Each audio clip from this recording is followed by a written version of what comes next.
Mwabana mwe rero ubusambanyi bureze ku rwego rwo hejuru, haba ari abakuru, haba ari abatoya, haba ari abasaza, haba ari abakecuru, ibintu birimo biraba ni agahomamunwa. Noneho ibibereye mu karere ka Nyanza byo ni ibindi bindi. Umugore yishe umugabo wiwe mu buryo butunguranye, mu buryo bw'ubugizi bwa nabi. Ni amakuru mabi nyine yumvikanye hano mu karere ka Nyanza gaherereye mu ntara y'Amajyepfo y'u Rwanda. Ese byaba byagenze gute kugira ngo uyu mugore afate umwanzuro wo kwica uwo bashakanye byemewe n'amategeko? Byinshi rero urimo uragenda wibaza, nibyo tuje kugenda tubasobanurira mu makuru yacu y'uyu munsi.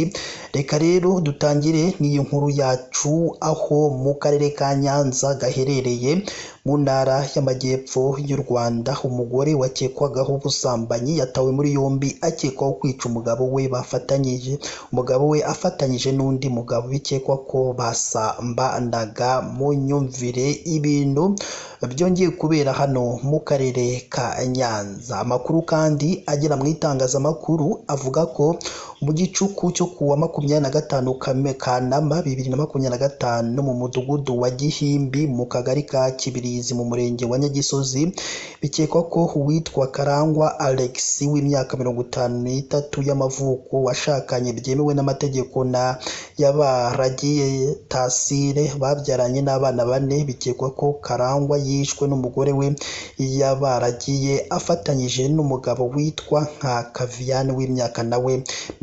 53. Urumva ko n'ubundi mu myaka yanganaga na nyakwigendera bishe. N'ukuri mu nyumvire ingo z'iki gihe kwambura ubuzima uwo mwashakanye noneho kandi byemewe n'amategeko. Mana y'isi n'ijuru, ibyongeye kubera muri kano karere ka Nyanza biteye agahinda n'umubabaro. Ubwo rero uriya mugore Yabaragiye Tansila yari kumwe na Nkakaviani bikingiranye mu gikari cy'inzu y'undi muturage. Nyakwigendera yagiye kureba asanga umugore we ari gusambana n'uriya Nkaka, maze atangira kurwana n'umugore we. Uriya mugabo bikekwa ko yasambanyaga uwo mugore yahise azana isuka akubita nyakwigendera mu bitugu yitura hasi. Babonye ameze nabi cyane bashaka kwigira inama yo kumujyana kwa muganga, ariko nyine ahita ashiramo umwuka ako kanya bakimara kugira ubwoba bitewe n'ibyo bintu bari bamaze kumukorera. Ni inkuru kandi yagiye ibabaza abagiye batandukanye, kandi yanagarutsweho n'umunyamabanga nshingwabikorwa w'umurenge wa Nyagisozi Habishuti Siridiyo, aho yabwiye itangazamakuru ko uriya mugore n'uriya mugabo bamaze gutabwa muri yombi n'urwego rw'igihugu rw'ubugenzacyaha RIB. Ariko kuri ubu ngubu urwego rw'igihugu rw'ubugenzacyaha RIB rukaba rurimo gukora iperereza kugira ngo nyine baze kuza kumenya nyine intandaro y'ibi byose byatumye nyine